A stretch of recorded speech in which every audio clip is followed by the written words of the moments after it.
Un député belge réagit à notre enquête sur les chasseurs français qui profitent d'une zone protégée belge pour massacrer à la frontière les canards dès que les canards passent côté français. Écoutez le député François Dequesne qui interpelle la ministre wallonne de l'Environnement. C'est un peu long mais c'est instructif. Nous débutons par la thématique nature et forêt et notre ordre du jour appelle la question orale de M. Dequesne sur les menaces pesant sur l'avifaune des marais d'Archy. M. Dequesne, vous avez la parole. Merci, Monsieur le Président. Bonjour. Rebonjour, Madame la Ministre. Alors, voilà, au cours des 2 dernières années, vous avez été interpellée à de nombreuses reprises par ma collègue Anne-Catherine Goffinet concernant le sort de milliers d'oiseaux à hauteur des marais d'Archy, dont certaines espèces sont protégées. C'est un magnifique site, c'est un joyau de la biodiversité wallonne. Et d'ailleurs, le gouvernement a décidé d'y investir 5 millions d'euros, notamment dans le cadre d'un soutien à 4 espaces naturels, dont celui d'Archy pour 1,4 million d'euros. Alors la particularité du marais d'Archy, outre ses qualités en termes de biodiversité, c'est d'être frontalier. Et de l'autre côté de la frontière, et je vois que le président qui connaît bien la région opine du chef, c'est que le contraste est saisissant côté français. Chaque année, eh bien, les canards et autres espèces d'oiseaux qui passent la frontière sont intensivement chassés dès la fin du mois d'août. C'est une situation qui fait l'objet de nombreuses critiques des naturalistes, tant d'ailleurs belges que français. Et on a eu l'occasion de voir une vidéo du naturaliste Pierre Rigaud qui dénonçait ces pratiques et certains modes de chasse, je dirais, particulièrement antédiluviens. Alors, vous avez déjà répondu à ma collègue que des dispositions avaient été prises, une surveillance accrue, des sites de nidification, des dispositifs visant, en tant que faire se peut, maintenir les volatiles côté wallon. Est-ce que ça a été le cas cette année-ci? Est-ce que ces systèmes-là sont vraiment efficaces? Madame la Ministre, à l'heure où vos principales réformes commence à pointer le bout de leur nez en termes de résultats ou en tout cas de propositions de décision. J'aimerais savoir ce que vous faites pour préserver la faune en concertation avec les entités voisines, parce que c'est un peu le tonneau des Danaïdes que de mettre des mesures de protection chez nous, de veiller à accompagner si dès que le pauvre oiseau franchit la limite administrative ou la limite régionale ou nationale, mais il se fait totalement dézinguer. Et donc on parle de centaines et centaines de canards sauvages tués par nuit.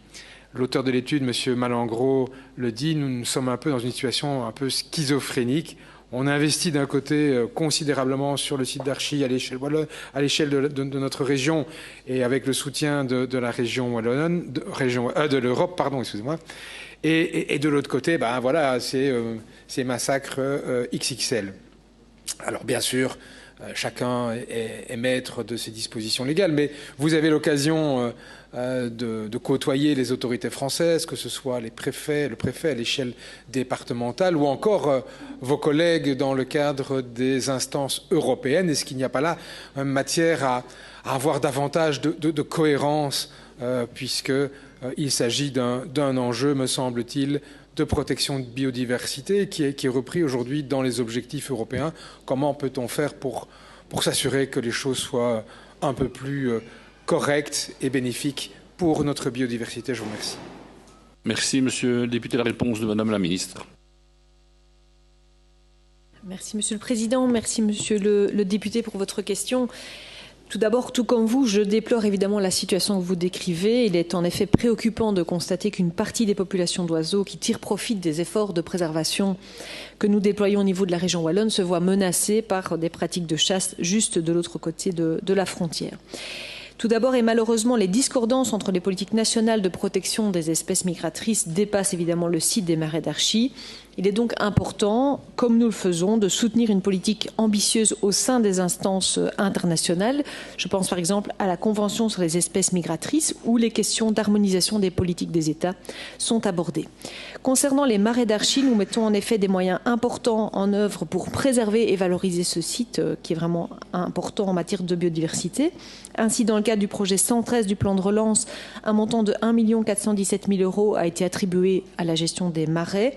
L'objectif est la valorisation écotouristique du site, décliné en différents volets, la création d'un nouveau centre d'accueil des visiteurs, l'aménagement de plusieurs circuits de découverte, ou encore l'aménagement d'une zone humide pédagogique sont prévus. La mise en place d'une signalétique permettant une meilleure canalisation des visiteurs assurera également la quiétude des zones sensibles. Le marché a été attribué, les auteurs de projets attendent l'obtention du permis pour débuter les travaux. Malheureusement, en parallèle de ces efforts, je suis bien consciente des pratiques néfastes que vous décrivez qui ont lieu de l'autre côté de la frontière.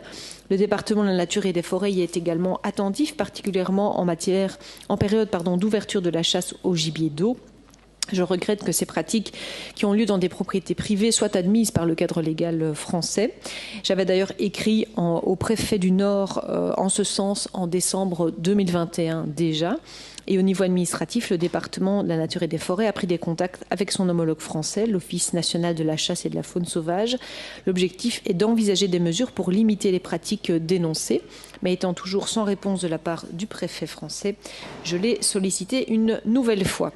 La Wallonie se dote donc, comme vous le constatez, de moyens inédits pour mieux protéger la faune sauvage et la nature en général, et je ne peux donc que plaider pour que cette politique ambitieuse s'étende aussi au niveau européen. Merci Madame la Ministre. Pour la réplique, Monsieur Dequesne. Merci Madame la Ministre. Voilà, vous montrez que vous investissez dans le site, vous montrez que vous écrivez au préfet, mais malheureusement sur le terrain, les choses ne bougent pas. Alors je ne vous demande pas d'être ministre sur les territoires de nos amis d'Outre-Quiévrain. Toutefois, vous avez une opportunité importante dans quelques mois avec la présidence belge de l'Union européenne. Voilà un sujet que vous pourriez inscrire à l'ordre du jour d'une réunion du Conseil européen de l'environnement ou de la nature, de façon à ce que cette situation, qui certainement existe dans d'autres pays, il y a des milliers de kilomètres de frontières en Europe, pourrait être abordée. Il y a des conseils informels qui servent en général à déminer ce genre de situation. Voilà quelque chose sur lequel il y a une opportunité qui ne s'offre que tous les 10 ans à la Belgique, c'est d'être capable d'amener des points dans des conseils informels. Et donc je vous demande de le faire et je me permettrai de revenir vers vous pour voir dans quel état de préparation vous serez à la veille de la présidence belge de l'Union européenne sur cette question précise. Merci. De notre côté, on va évidemment suivre ça aussi.